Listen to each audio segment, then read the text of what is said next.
Միկոյան փողոցի 17A շենքի բակն է։ Ավելի քան 25 օր աղբը կուտակված է ճամփեզրին։ Վարչական շրջանի կանաչապատման բաժինը հերթական պլանային աշխատանքներն այս անգամ կիսատ է թողել։ Ասում են վթարային իրավիճակներն այս օրերին մի քանի անգամ շատացել են։ Բանուկ ճանապարհի համար աղբակույտերը խոչընդոտ են դարձել։ Ամեն օր երկու անգամ երթևեկում են Անանյա Շիրագաց ու Կրտարանի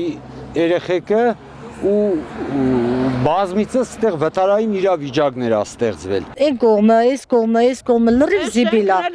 Այն զավոդի զիբիլները քամին բերում է ստեղ։ Գան մաքրեն, հավաքեն, որ մի քիչ հաճույք լինի, գոնե նստենք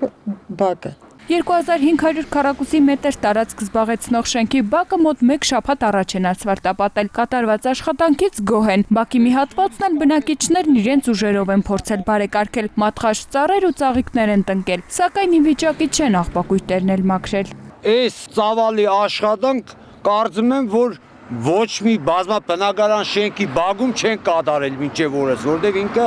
շատ մեծ տարածք է զբաղեցնում։ Ու այսքան բանից հետո թողել են այս 20-25 օրը այս աղբը ստեղ։ Շատ շնորհակալ ենք, ասենք նույն թաղապետից ամեն ինչ քաղաքապետից, որ ասենք այս ամեն ինչ արել են, բայց գոնե հետևանքները վերացնեն, որ գեղեցիկ լինի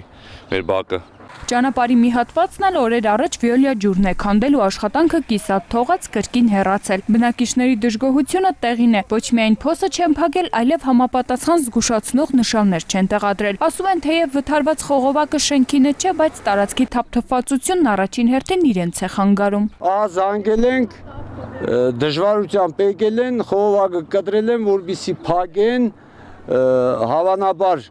օգտագործվող չի այս ջրագիծը ու այս վիճակով թողել ու գնացել են, ոչ մի արձագանք։ Պահանջը մեկն է՝ աղբը վերացնել եւ հողային աշխատանքներն ավարտին հասցնել։ Ուրիշ ոչինչ Միկոյանի բնակիչները չեն ուզում։ Բողոքներին սակայն թաղապետարանում անտարբեր են։ Ամեն օր զանգահարում ենք կանաչապատման բաժին,